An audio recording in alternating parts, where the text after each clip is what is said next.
All right. So, of course, how do you represent yourself in Black content creation? I represent myself in Black content creation. Definitely, I want to say through cosplay. I think that was some of the earliest examples of just kind of trying to feel free and doing things myself. Whenever I would watch things online or like on TV, I would always feel kind of like discouraged that there was never any Black characters. So feeling like I got older and I could turn myself into the Black characters was very cool. And I think it felt like I could like make the dream in my head a reality with myself. And I've pivoted a little bit away from cosplay in the more recent times, but I still am doing the exact same thing now in a different way. Now I kind of find creative expression through like my hair and changing my hair and doing fun makeup looks that I guess people normally wouldn't think we could do, like Black people could do. So like I love to go and try to do it anyway and see like, okay, like, see, like, exactly whatever the opposite, it's exactly the opposite of what you thought it was. Like, it's very possible on us. It's very capable, like, we're capable of doing exactly that. Oh, wow, wait, that's so cool. And, like, what is it like being, of course, like a Black cosplayer? And, like, what are some things does a cosplayer do? Sorry if that's, like, kind of off the No. topic. Being a Black cosplayer, I think you have to kind of go in mentally prepared a bit. We're not very loved in the space, but I think we have a lot of companionship because of it, though. A lot of us are very close. A lot of us know each other because we kind of have to stick together and like protect each other a lot. It's it's a little intimidating at first because you will get a lot of like pushback. People don't really like, they say that we are blackfishing the characters and we're making characters black that aren't black, but we're just dressing up as the characters. And there's nothing wrong with that. Especially if you're doing it properly, you're not doing anything to change your face structure or anything like that. Putting on a colorful wig and a costume is completely okay. It's okay, and I think having the community, like getting to know other cosplayers, helps you kind of figure out where the line is and making sure that like we are all in line and we're all doing good and we're mentally okay, we're taking care of each other and things like that. Because it is an intimidating space, the cosplay space in general, and then to be in it as a Black person is like 80,000, it feels like 80 bajillion times more like nerve-wracking to be in. So I think just mentally preparing to be in it. But it is a very fun community once you're in it and you find your people. Literally, we can do collabs. I do collabs with my friends back then, and we would like dress up as, I don't know, the Powerpuff Girls. We would each pick a girl and you do your hair like her and then you'd put the thing. It was so fun. It's genuinely so fun. You're literally playing dress up games in real life. Oh, wait, oh, that's so cool. And, of course, like, kind of relating to, like, what you were talking about, just trying to find community and stuff like that.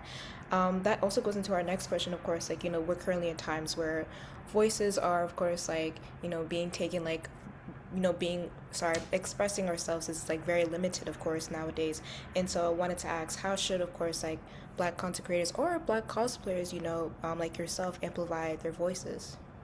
I think the best way that Black creators like myself can amplify our voices is genuinely just making sure that we're on top of it. We're sharing our resources, we're staying educated, we're knowledgeable about what we have going on.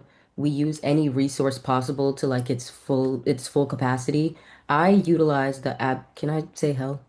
I use the heck out of my Google, and I'm always referencing something. I use the standard like citations to make sure if I'm spreading something, I know what I'm saying, and I'm not just kind of making things up or like giving my opinion on things where an opinion doesn't really matter. Facts matter. And just like sharing important resources, making sure that I let the people that are able and capable to express themselves about something that maybe I'm not as knowledgeable about have that platform. So like reposting, sharing things, like literally giving those people a chance to have the voice that do know what they're talking about.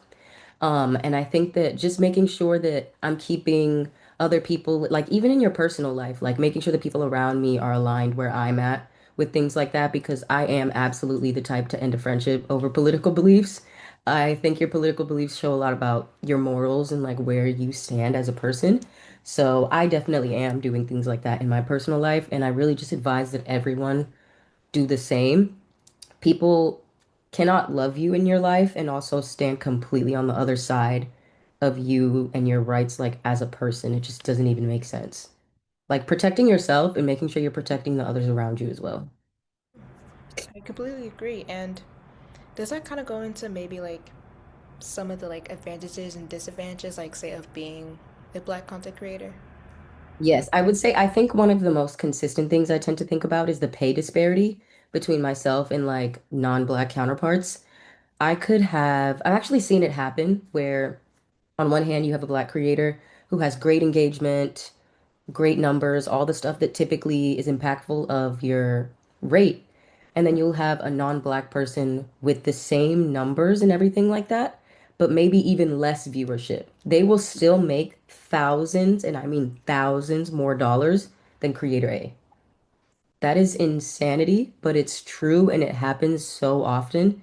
Staying in touch with your people is also a really good way to kind of feel your way around the creator community because I only know that from talking to other creators and like seeing it on the other end like wow, like weird. I've been on campaigns before where I'm doing the same thing as someone else and you wouldn't even know that because it doesn't even appear that way. It appears that they have something completely different going on, but we're doing the same thing. I just have a lot more work to do than they do.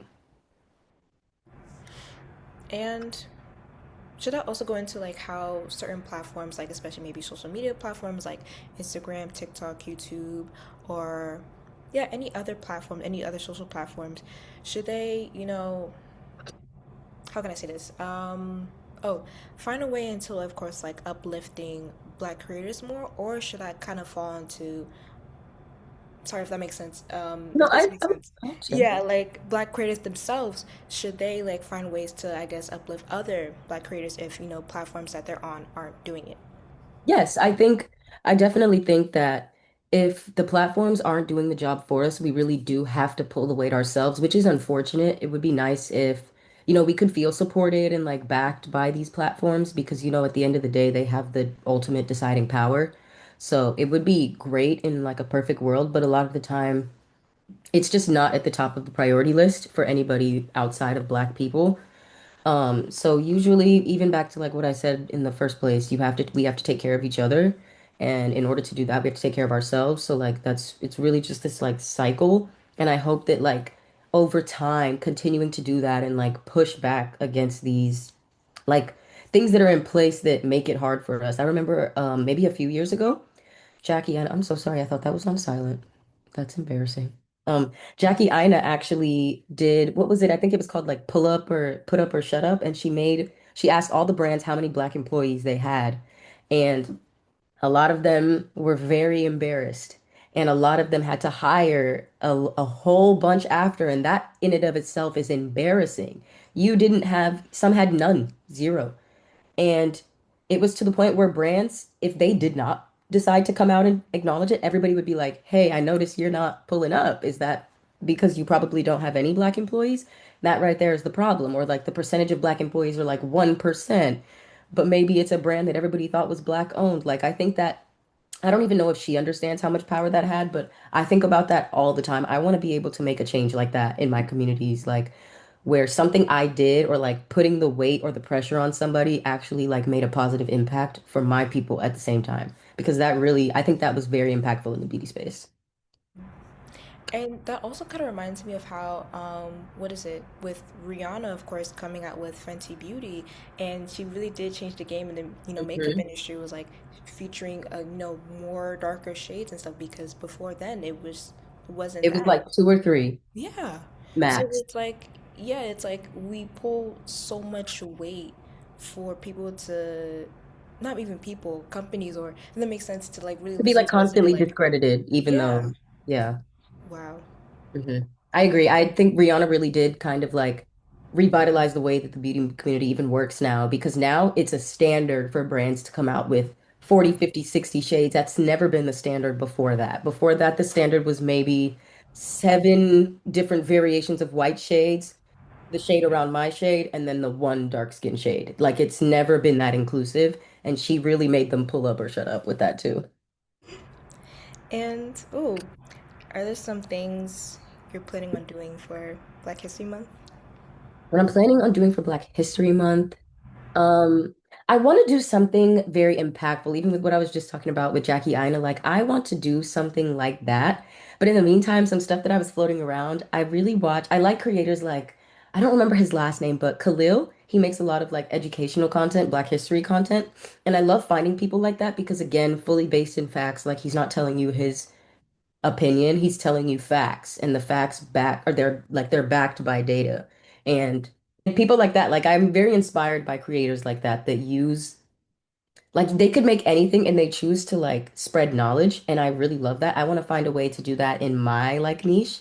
So maybe like something around the first Black makeup artist or like teaching people how much Black people are really like we're really at the root of so many things that people don't even think about us in reference to. Like if you dive all the way back into XYZ, it probably originated from a Black person and you don't even know. And I really want to do that. I want to see what that would look like in the beauty space. So maybe that could be cool to like actually put action behind this month. Hmm. Wait, that's a really cool concept, and definitely, hopefully, see it soon. Oh. And yeah, what are some things people should be, I guess, educated about when it comes to Black content creators? I think keeping in mind that we have to work harder than the next creator and making sure that you're doing what you can to help us do that. Like, there's a reason there aren't very many, you can't count on one hand the amount of Black creators that have like X million followers because there aren't a lot of us that are visible at all times. There are a lot of us, but we're kind of in the back, hidden. And you have to actually put forth a lot more effort to like help us come out from that because we can do the part of like posting and things like that, but algorithms, other audiences, like there's a lot of things fighting back. So just do the best you can like, at your comfort with like helping propel us as well, like sharing our stuff, like talking to people about us. Like when I find a new creator I like, I post it on my story. I tell everybody about it. Like I make sure everybody knows this is what I'm watching right now. I'm watching this right now. She tells the best story times, blah blah blah blah blah. Like word of mouth or like even sending stuff to your friends. Like don't just like scroll past us. Like help us. Like we have a lot of outside entities fighting against us, so we have to like we got to look out for each other a lot more. And just wanted to say, I wanted to give you your props because I've been watching you since like 2020, actually, Really? on TikTok. Yeah. So it's That's so like, cool. yeah, to see you involved in everything, like, just wanted to give you your props. And yeah, is there some things I guess people should know about you? Some things some people should know about me. I had to write this one down because I can never talk about myself. I don't know how. Let me see. Okay, I wrote down, I've been known for my cosplay content for like around peak 2020. I've kind of just been known for having these like random eras of things that I'm like super focused on. I think I had like a cowboy hat era. I don't know what that was about, a selfie stick era. Um, I think I had like a speaking with a Scottish accent era. I have no idea. There's just always something that I'm doing. And just trying new things, I guess, is my thing. Like I like to try new things and experiment as someone that was a very sheltered like kid. Like I wasn't sheltered, but like I was very like I was always afraid to try new things, I guess. So I think now growing up, it's very clear that I'm very passionate about trying new things and wanting people to feel. I even like the fact that people will tell me that they feel like they see themselves in the things I do. Like when I made a video about how like as a Black girl you should cut your hair once. So many comments are just other Black girls with their bald little cute heads the same way. And I literally was crying over that thread because that's exactly what I want to do. There were people that I remember some of my audience by name. I'm looking a lot of the time. And there was somebody that told me last year when I talked about cutting my hair, they were saying that they would never do that. They're too scared. And then they commented on my recent video saying that they actually did cut their hair. And I thought that was so cute because wow, you really like thought about that this long and then you did it. And like, I don't know if that was because of me, but that's crazy. Like just the fact that somebody can look at me and feel seen, even coming out as like a queer person publicly and like letting people know the amount of like young queer Black girls that feel like seen when they see me makes me want to like just cry and walk the world and just cry all the time. Like it's just so nice. Oh, no, I love hearing that. And I guess kind of going to our next question. Sorry, I'm trying to see. You're Oh, fine. I guess you were basically explaining it, but yeah, how does your, I guess, your content contribute to Black culture? I think that I contribute with like I guess I hope that people feel like relate, like they can relate to it because at the end of the day, before being a creator, I was a regular person working 9 to 5s, going to school. I did not grow up with money. Like I really, but like still am a regular person, and that it is possible to like become whatever you think is impossible. I never thought in a million years I would ever be where I am now a few years back. Genuinely, I was working dead end jobs. I was hating my life and thinking like this is it, like this is really my life, and it's just not. Like in the blink of an eye, it's so different. And the fact that that was possible, it means it's possible for anyone else. And like I will do whatever I can to help somebody else get to that point. Like I like that people feel like people will ask me like, I'm intimidated to start creating content. What do you do that makes you comfortable? And I tell them and they say they'll try it. Like that's exactly what I want people to do. I want people to feel seen through me and like almost like use my like courage because I barely have any, but the little bit that I use, I really do try to expel it. And for that to even give someone else courage is very comforting to know. And I really want it to stay that way. I always want people to feel seen through like the good parts of me, the bad parts of me, like any part of me possible because like we're all people.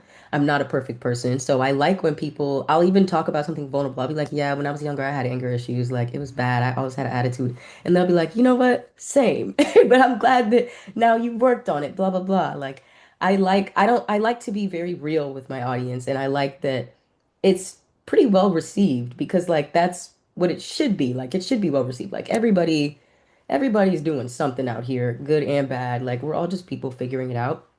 And I just want to be positively impactful in whatever way possible. And is that, I guess, for our last question? Um, do you have any advice for, I guess, maybe Black content creators, who want to go into your direction? I know you gave a little bit of advice in your last response, but yeah. I would say just do it. Genuinely, the most generic advice is, and I always tell everybody that it is generic advice, but sometimes that is the most accurate advice, is genuinely just do it because when I wasn't going anywhere, it's because I was in my own head so much. I was like, I don't have the camera I want. I was filming the YouTube videos in my mom's house, in my room, in the corner with the blank wall, on my phone with a curtain up behind me. Like, you don't need the perfect tools. You don't need the perfect ring light. You don't need the perfect camera. You don't need to have an audience already. I didn't have any of that stuff when I started, genuinely 10, maybe, maybe 12 years ago. It was my first video. I had none of that. And I still did it and posted it because you really got to do it for the love of the game a lot of the time.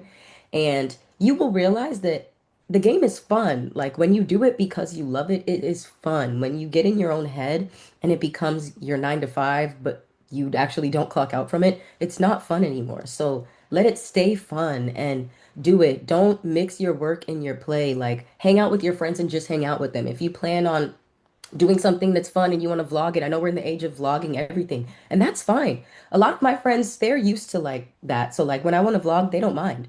But sometimes I'll be like, "Hey, I want to vlog today. Is that okay? Like, is that cool? Like, anybody want like no camera?" Like making sure the people in the world are like okay with the way you're doing stuff, and you will still get to enjoy your life and also be able to be a content creator because sometimes I like to just hang out with my friends and I don't want to record anything. I just want to spend time with them and like just be present in the moment. But sometimes what I'm doing, I really want to share it. And like, having that discernment and like just getting out in the world more, I think also helps me with being a creator because I think holding myself hostage in my room all the time is exactly why I struggled with kind of like transitioning back into the real world after the peak COVID because I was just by myself all day. I was in my room filming, talking to myself all day, and I wasn't really interacting with anybody outside.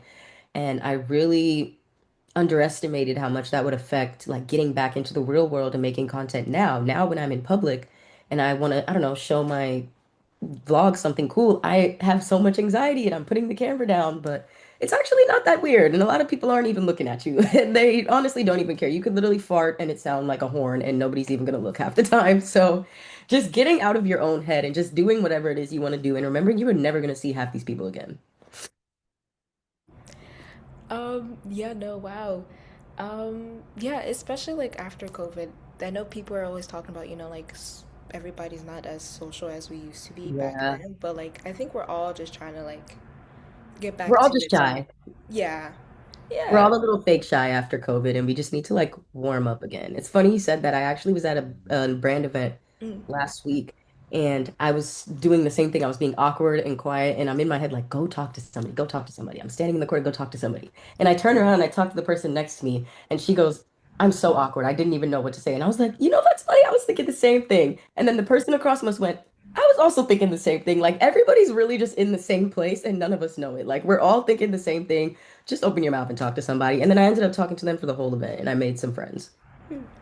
And is there anything else you would like to add for the interview? I really appreciate you wanting to interview me. I honestly was so excited about this all morning. I was up so early. I think just genuinely learn from my mistakes. Do not let people online that don't know you, that will never meet you, that wouldn't even know you from a can of paint, dictate like how you perceive yourself, what you think about yourself, what you think about your life, what you want to do with your life. Genuinely, you have one life to live. Do not spend it how I spent a lot of mine, which is being completely over concerned with how I'm being perceived. And just be genuinely like you generic advice is good for a reason. Like it's generic, but it's true. Like go be yourself. Like go live your life. Take a page from people that you follow that you're like anxiety scared of them. Go act like them in the world. Like that's honestly how you can live your happiest life. Cringe is good. Like embarrassing yourself is fine sometimes. Like it's okay. Like live your freest life. Genuinely, it's your one and only one you have. So like enjoy it. Yeah, I'm not gonna lie. I started taking a lot of risk last year actually, like when it came to communication and like of course doing stuff within radio. So it's like taking risks has really did like change my It life in a only way. helps. Yeah. Yeah. A lot of things when I look back, I've like wanted to turn down certain like speaking things because I have anxiety, and then I did it, and I was like, oh wow, that was actually really easy, and I'm really glad I did it because why would I say no to that? Mm, It only yeah. benefits you most of the time. It really does. Yeah.